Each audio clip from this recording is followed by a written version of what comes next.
Boa noite, boa tarde, bom dia. Estamos aqui em mais um podcast Filha de Rá. Hoje em dupla. Eu, Emeline Asa, e a nossa maravilhosa Gold deusa Farida Asa. E hoje o nosso assunto é o quê? Cambre. Da onde que comem? Da onde vieram? Vivem como vivem? Da onde que veio isso? Né? Então a gente vai aqui conversar sobre o cambre e sobre algumas particularidades dele. Vamos começar aqui já dizendo uma coisa que é meio óbvia, né? Não é anatômico.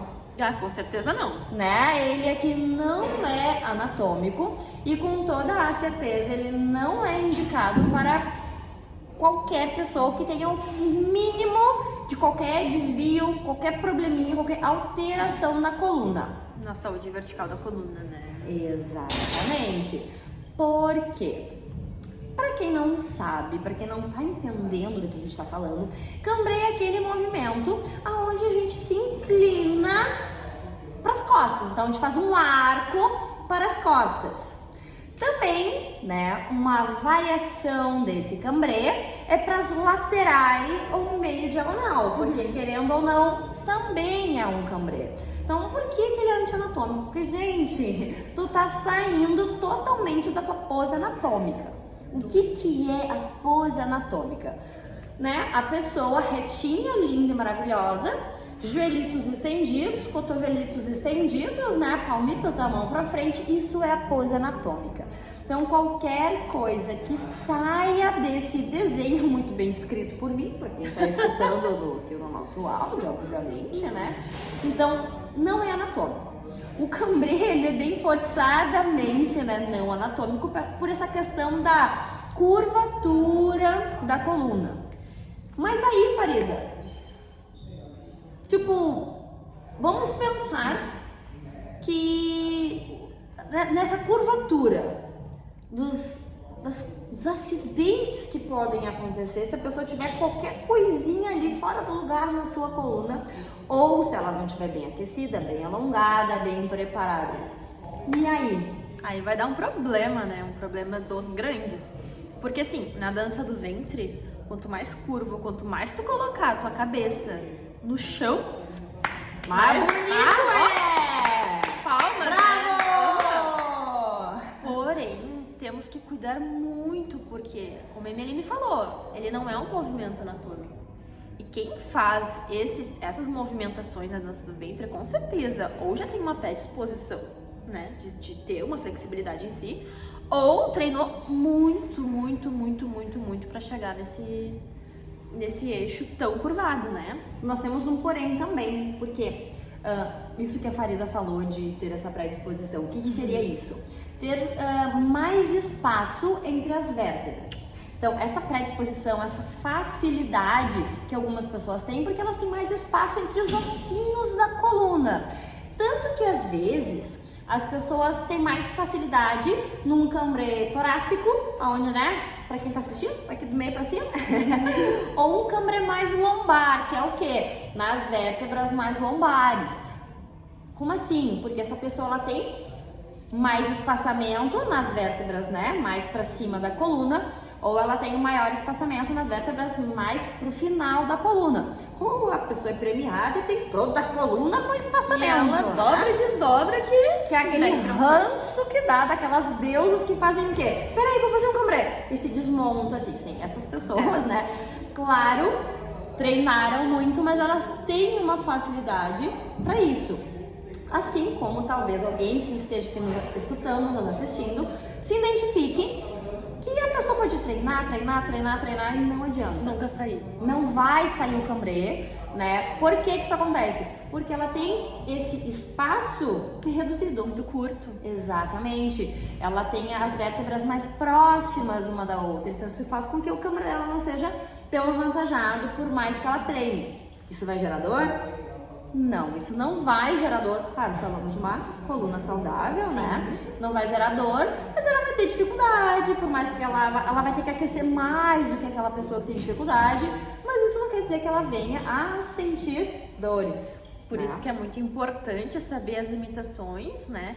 E fazer um treino correto. Porque, vamos supor assim, né? Eu recém tô entrando na dança do ventre, já vi alguém fazendo cambreio, eu disse, eu também sei fazer aquilo lá. Vai lá. Vai lá e faz.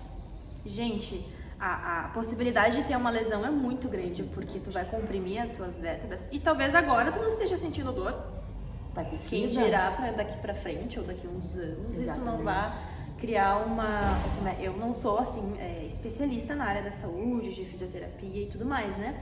Mas eu sei que se tu forçar qualquer parte do corpo fora da anatomia natural que a gente tem, provavelmente vai criar alguma lesão. E se tratando do cambrê, tu pode mover aquele disco de cartilagem e aí, sem aquele disco, só fazendo alguma cirurgia ou tudo mais, porque tu vai ter nesse desgaste, caso, né? exatamente, o que é importante? O reforço muscular, né? Então, toda e qualquer flexibilidade tem que ter em paralelo um trabalho de reforço muscular, porque a vida é um equilíbrio, meu pessoal. O segredo é esse, entendeu? Então, ser flexível demais, sem ter a força, pode gerar problema, assim como ser forte demais pode gerar algum problema, a falta da flexibilidade. Então, a gente tem que ter o cuidado desse equilíbrio, né? E como não se machucaram falando de uma coluna saudável, tá? Como evitar problemas? Trabalhar a flexibilidade? Sim, mas trabalhar o reforço muscular. Então, é muito importante. Como é que eu trabalho reforço muscular para um cambrê? Reforço de músculos lombares, musculatura torácica, músculos abdominais. Exatamente, porque o pessoal ignora muito essa questão da força da barriguinha, né? Então, a barriga forte não é só para ter tanquinho, a barriga forte ela é muito importante na nossa dança, né? Para estruturação, para todos os movimentos, né? Porque todos os movimentos. Sim, com certeza. É flexibilidade? Sim, mas é com certeza também um reforço muscular de todas as partes que envolvem aquele movimento, né? Lombar, com toda certeza. caixa torácica, abdômen. Com toda certeza. E nós temos aqui na dança do ventre também uma coisa que foge um pouquinho dessa linha do balé clássico. Porque lá no balé clássico você trabalha muito cambrê de coluna, né? Então, onde a curvatura tem que acontecer na coluna, ponto. Não pode mexer o joelho, não pode compensar, não pode nada disso. Aqui na dança do ventre, né? Como, vamos dizer, claro que tem dança do ventre para criança, mas é uma dança adulta, né? A maioria das pessoas entram na dança do ventre já na vida adulta. Sim. Enquanto no balé é ao contrário, a maioria entra quando criança e não que não vai fazer depois de adulto, mas entra quando criança. O que eu quero dizer com isso? É muito mais fácil tu moldar uma criança, né? Do que uma pessoa que já tá adulta, consolidada. Enrijecida nos músculos, exatamente, nas articulações. Exatamente. Né? Então, vindo daí, tem o falso cambré. Que é o que, Farida? Ó vida! Ainda bem que existe. Que é nada mais nada menos do que utilizar os joelhos para poder fazer. Exatamente. Claro, exige mais força das coxitas, né? O que a gente já falou de uma combinação de um e outro. Exatamente. Aí vem mais um outro reforço muscular nas coxas. Né? Exatamente. Aí as crinas compridas, tu vira lá, flexiona o joelho, as pessoas estão te vendo que é linda, maravilhosa, encostando no chão e na verdade tu tá dando uma roubadinha, né? Uma roubadinha que ela acaba sendo saudável, porque tu tá ali protegendo a tua lombar, mas não deixa de fazer o movimento. Então é uma roubadinha saudável que faz toda a diferença no cambrê. E também, Farida, o falso cambrê, ele é muito interessante para quem tem algum tipo de limitação na coluna, né? Porque às vezes, porque existem vários níveis de falso cambrê, né? Sim. Tem onde tu curva bastante a coluna e só para ir mais próximo ao chão, tu flexiona o joelho. E tem, tipo assim, tu quase não mexe nada de tronco, tu só te atira, quase uma queda, assim, quase uma queda turca. E aí, voilá, temos um cambrê. Então, ele também é uma alternativa para as bonitas que tem alguma limitação, né? Só que, é claro, é muito importante para quem tá aqui nos escutando, para quem tá aqui nos assistindo, que antes de pensar assim, que legal, eu tenho tal coisa na coluna, as gurias falaram lá que a gente pode fazer cambrê. Não, é muito importante uma avaliação profissional antes, né? Com certeza. Conversar com a sua prof, com uma fisioterapeuta, com um educador físico, para ver se realmente aquele desenho de cambrê não vai fazer diferença, entendeu? Não vai prejudicar na tua coluna, na tua articulação, né? Exatamente. É muito importante. É de extrema importância ter sempre um acompanhamento profissional. Mas eu sou prof de mim mesma e é o que me manda, tá? Mas igual, essa pessoa tem que ter um fisioterapeuta, né? Um educador físico, alguém que veja o movimento, né? Então é bem importante ter todos esses cuidados. Essa orientação, né? Essa orientação. E o que é muito importante também nessa questão do cambrê? Saber contrair o abdômen. Por quê? Vamos pensar num cabo de guerra. Pensa aqui no cabo de guerra comigo, Fred. Uma gangorra. Uma gangorra. Exatamente. Quanto mais força a gente tiver no abdômen, ele vai segurar essa curvatura e não vai ficar tão sobrecarregando costas. Sim. Né? Então, quando a gente volta do cambrê, é muito mais fácil. E também na ida, porque se a gente for no cambrê, tipo, soltei a barriga e fui, só vai. Dá muito mais trabalho para voltar. Então, se eu for fazer o cambrê, ativando os músculos abdominais, segurando nesse cambrê, ele vai ser muito mais fácil. Na volta vai ser muito mais seguro, principalmente seguro. Mais saudável para a coluna, né? Exatamente. Porque não vai estar praticamente toda a força concentrada ali naquele Exatamente. Ponto. Mas falando ainda no falso cambrê, né? É muito importante cuidar o quê? A rotação do joelho. Porque a tendência é o quê? Vai fazer o cambrê, assim como na queda, acontece muito, e o joelhinho, pum, cai. Então a gente tem que lembrar que tem que estar retinho, tem que estar alinhadinho, para que arruma a coluna e prejudique o joelho.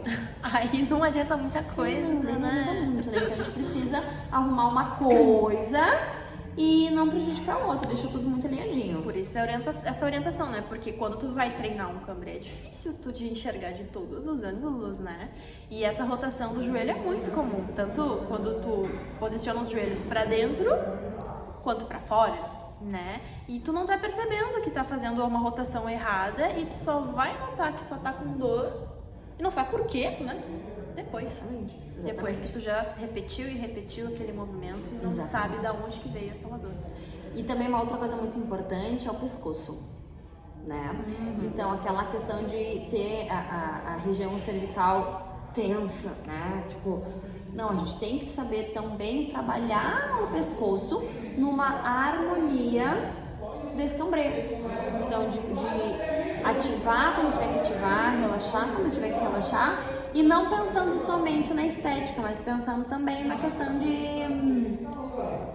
de não ser prejudicada. Sim, até porque o pescoço, ele é uma continuidade da coluna, né?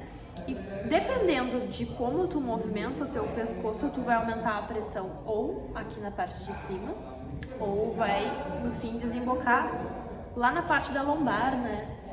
Eu sempre gosto de pensar eu sempre gosto de passar para as alunas, vou mudar a palavra, que a gente tem que pensar como se estivesse desenrolando, né? Boa. Desenrolando. Desenrolar. Exatamente. Então, a cabeça é a última que vai e é a última que vem. Sim. Né? Então, sempre pensar que tá desenrolando com base no quadril. Então, vai, cabeça é a última, vem, cabeça também é a última. Então, isso... E esse enrolar e desenrolar, ele também ajuda muito na coluna, né? Porque tu não vai, bum, e faz o movimento. Sim, de soco, né? Exatamente, ele desenrola, ele vai, ele vem. Isso faz total diferença. É verdade. É verdade? É verdade verdadeira. É verdade, a gente tá verdadeira. falando. É juradinha. E aqui, só pra finalizar uma coisa pra quem vai estudar em casa, depois de nos escutar. Peso nos pés. Às vezes você tá desequilibrando e não sabe o que fazer, como fazer. Sabe o porquê? Por que tu tá desequilibrando? E eu te dou certeza. Presta atenção em o que tá acontecendo lá nos pés. Dedos, peso bem distribuído, pezinho lá no chão, então sentindo dentro do pé, fora do pé, calcanhar, todos os dedos no chão. Isso faz muita diferença na hora do equilíbrio. E usar os dedos mesmo, sabe? Porque a tendência é o quê? A gente vai pra trás e os dedinhos fazem ui! Só vai. E foi. Né? E a gente acaba desequilibrando, porque pra não se machucar, a gente tem que estar com a flexibilidade bem feita, bem precisa. E isso quem vai nos dar o equilíbrio e quem nos ajuda nesse equilíbrio, nesse posicionamento, são os pezinhos, são os dedinhos, bem ali, alinhadinhos, fortes, presos no chão. E muitas vezes a gente não nota, né? Passa muito despercebido. É verdade. Tá tão focado naquele movimento, ai, a coluna, a flexibilidade vai, alonga, que não percebe que o peso já foi e não voltou mais, né, na distribuição do pé. E por isso que é tão importante, se não tiver alguém te assistindo, que a gente se filme. Sim. Porque ao se filmar a gente consegue se estudar muito melhor. Com certeza. Então a gente consegue estudar, prestar atenção nos detalhes. E mesmo quando tem alguém nos olhando, talvez a gente queira ver alguma coisa, se tá alinhado ou não, que a outra pessoa talvez não tenha percebido. ou não tem relevância para aquela pessoa. Então sempre se gravar é muito importante, a gente consegue melhorar Para essa muitos construção movimentos. da dança da Exatamente. gente, né? Exatamente. Concordo. Exatamente. Mais alguma coisa, Farida, acrescentar hoje aqui nesse nosso podcast? Nossa, falando de foi muitas dicas assim pro cambreiro. Foram, né? Né? E já tô cheio de mais coisa. É aquilo que a gente sempre fala. Fica pro próximo. E uma coisa vai puxando a outra. Exatamente. A gente combina uma coisa, vai falando outra, desenvolvendo ideias, enfim. Assim vai indo. E eu acho que é isso, gente. Então tá, gente. Então, nos vemos no próximo episódio. Gratidão por mais essa troca, por mais partilhas. E até o próximo. Beijo. Tchau.